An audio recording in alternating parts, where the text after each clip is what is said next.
Mama, why are my hands glowing? The little girl whispered, holding up palms that shone like moonlight. Aduni's breath caught in her throat. For years, she had hidden this truth, prayed it would sleep quietly inside the child she called her own. But the light had awakened. She rushed forward, wrapping Kemy's hands in cloth, fear racing faster than her heartbeat. Don't let anyone see this, my child. Please. Outside, the night was listening. Dogs whimpered, roosters crowed before their time, and the wind seemed to pause, as if Obodo itself was waiting for what would come next. But let me tell you about Aduni, the woman everyone in Obodo village called Barren. Before we continue, make sure to like this video, subscribe to the channel, and hit the notification bell so you won't miss the rest of this story. Before the glow of hands, before whispers of spirits, Aduni was the woman whose name had become a song of mockery in Obodo. 10 years she had been married to Adewale, the village's gentle woodcarver. His hands carved mortars, pestles, and stools so smooth they seemed kissed by river water. But no child had ever crawled across their clay floor. No laughter ever rolled from their compound. At the well, the women's tongues worked harder than the pulleys. "Iyabo," one woman said, lowering her calabash, 10 seasons now, and Aduni's belly is still flat. Iyabo clicked her tongue, eyes flushing with relish. Flat like the road to the shrine. How can a woman call herself wife if her womb stays empty? Adewale is wasting his seed. The women laughed. Their echoes reached Aduni, where she stood filling her bucket. She lowered her gaze, pretending not to hear, though each word pressed against her chest like a stone. Ajoke, who once dreamed of being Adewale's wife, joined in with a smile, sharp as a blade. "Adunni, tell me, do you want me to help you teach Adewale how to be a man?" Laughter exploded. Aduni's hands trembled, but she said nothing. She carried her bucket home with silence clinging to her wrapper.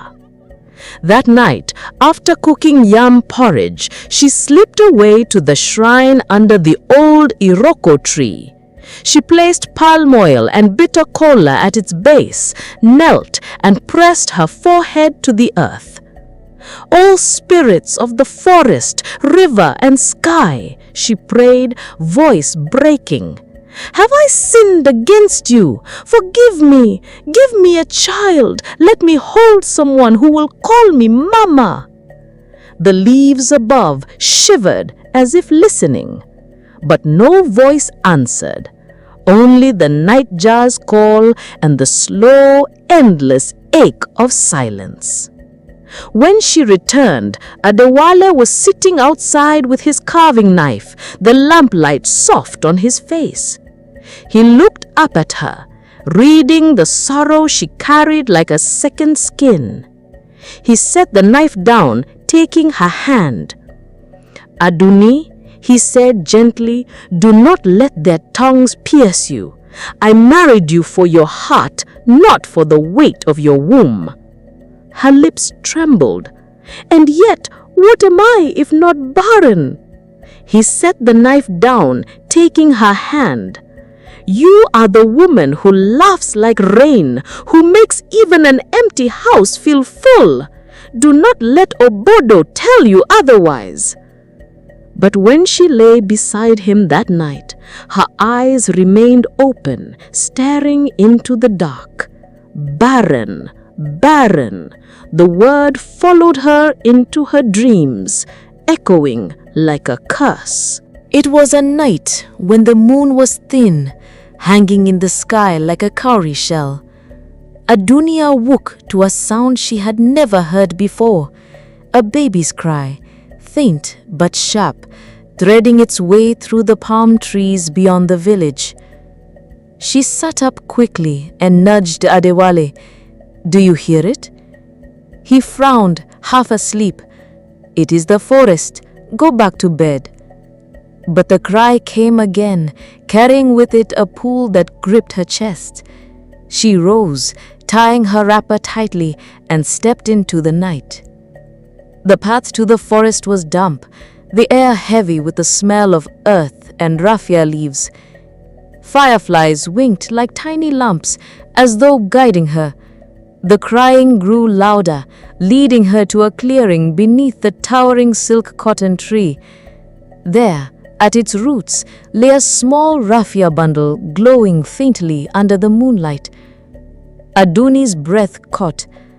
The bundle moved, and the cry broke into sobs. With trembling hands, she untied the raffia knots. Inside was a baby girl, dark as rich soil, eyes bright and unblinking. Around her wrists were tiny cowries, and her little hands flickered with a strange light, soft as fireflies. "Oh!" Aduni gasped, tears springing to her eyes. "Who left you here? Who do you belong to?" A wind swirled through the clearing, and in it came a whisper, soft and clear. "Raise her well, for she is a gift and a test." Aduni's knees weakened. She looked around, but the trees stood silent, the shadows deep. Only the baby blinked up at her, the crying now faded into a quiet hum. She gathered the child against her chest, warmth flowing into her arms as if she had carried her all her life. "You are mine now," she whispered. "Even if the whole of Obodo rejects me, I will not reject you." When she returned home, Adewale stood in the doorway holding a lamp. His eyes widened at the glowing bundle. "Aduni, what have you brought from the forest?" She swallowed hard. "A child, my child, our child." He hesitated, fear and wonder battling on his face.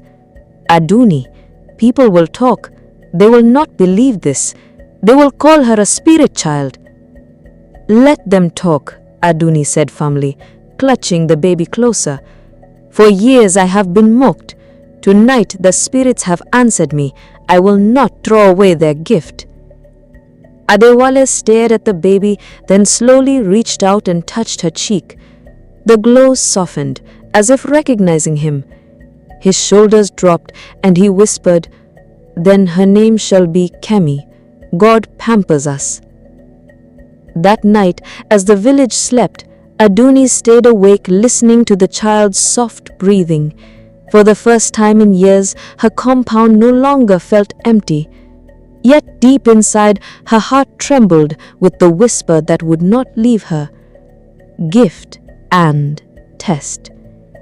She thought it was a blessing, but it was only the beginning. Kemy grew quickly, her laughter like bells that made even tired women smile.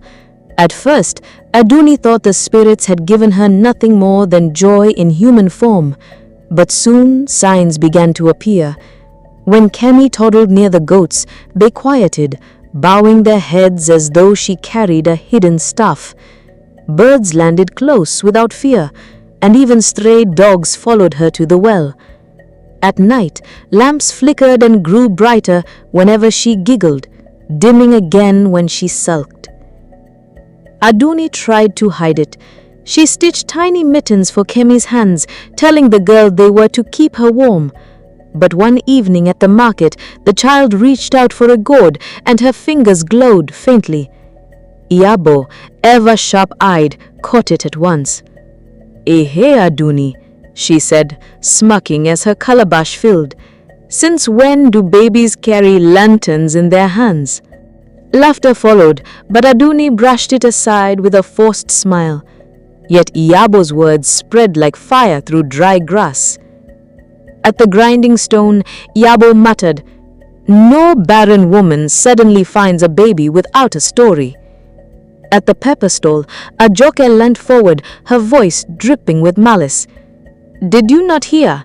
She went into the forest and brought back a spirit child. Mark my words, nothing good comes from a crying in the trees. The rumors wove themselves into everyday speech. When a pot cracked too soon, women whispered, perhaps Aduni's child walked past it. When the sky stayed cloudy over Obodo, while neighboring farms had sun, Ajoke laughed, the spirit girl is hiding the light in her hands. Adewale tried to keep calm, carving stools in silence, but his jaw clenched tighter each day. At night, he told Aduni, if the gossip grows louder, the elders will listen. Baba Ola's staff is restless. Aduni pressed Kemy against her chest, whispering, they cannot take you from me. You are my blood now, whether they believe it or not. But even Kemy had begun to notice. One evening, after playing near the stream, she asked softly, Mama, why do the children not play with me? Aduni smoothed her hair and forced a smile. Because they are jealous, my child. You shine brighter than they understand. Yet deep inside, fear gnawed at her. She remembered the whisper in the clearing, gift and test. Each day the gift grew stronger, but so did the test. And it was only a matter of time before Kemy's glow would no longer be something Aduni could hide. It was at the stream that the first true crack appeared. The children of Obodo splashed in the shallow water, their laughter mixing with the hum of mothers washing clothes nearby.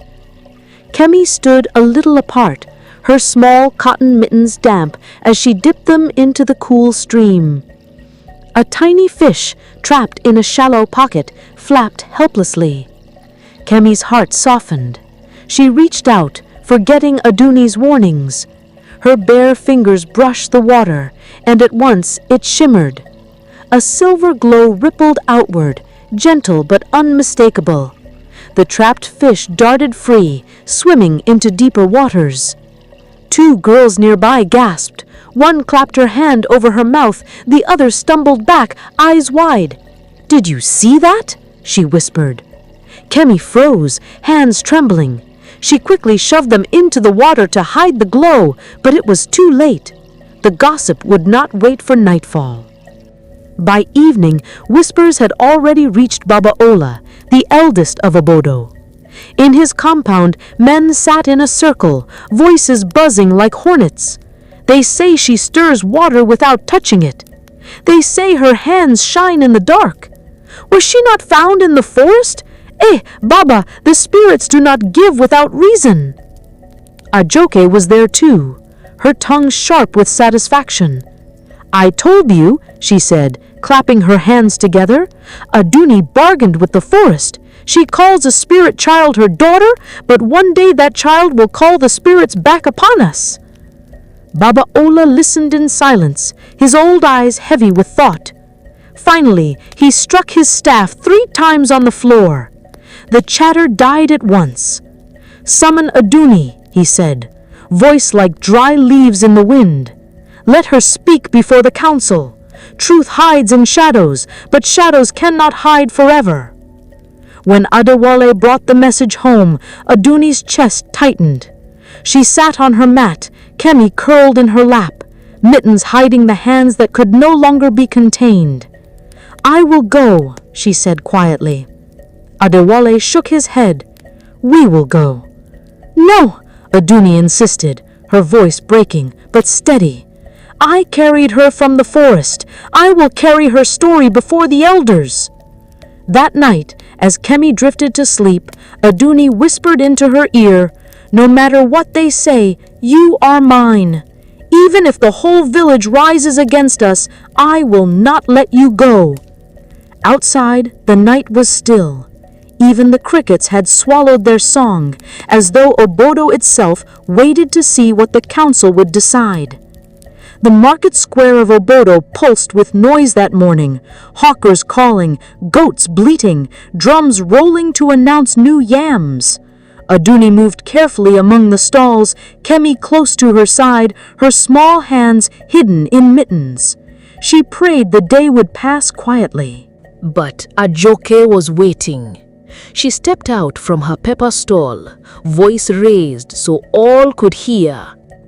"Aduni," she called, sharp as a gong.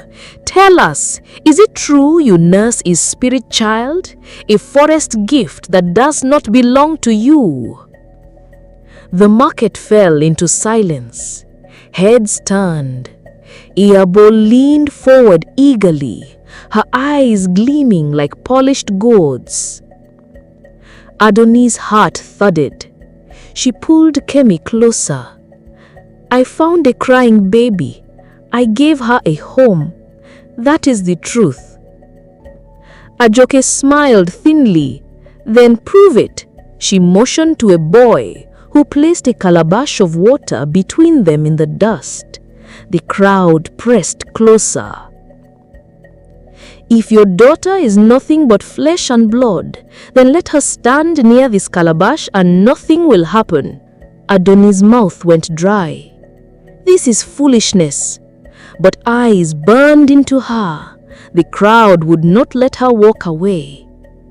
Kemy's breath quickened, her small body trembling. She looked up at her mother, eyes wet. "Mama, it hurts." Before Aduni could stop her, the mitten slipped. Her bare palms opened just slightly. The water stirred. Light shimmered across its surface, brighter, brighter, until it spilled over without spilling, a glowing stream flowing out, spreading across the dust like liquid moonlight. The market erupted. Spirit child, voices screamed. Women clutched their wrappers. Men stumbled backward. Children shrieked in terror. Ajoke's laughter cracked the air, but even she flinched at the brightness. Aduni scooped Kemy into her arms, pressing the glowing hands against her chest. "Hush, my child," she whispered, though her own fear rattled in her bones.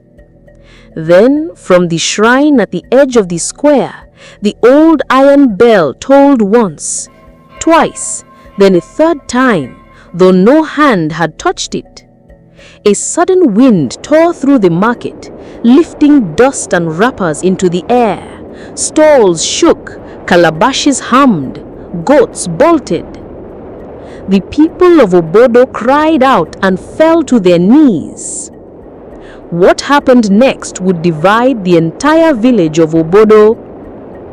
In Obodo village, light was both a gift and a curse. Some said it was a blessing. Others swore it was witchcraft. But for Aduni, one truth stood firm.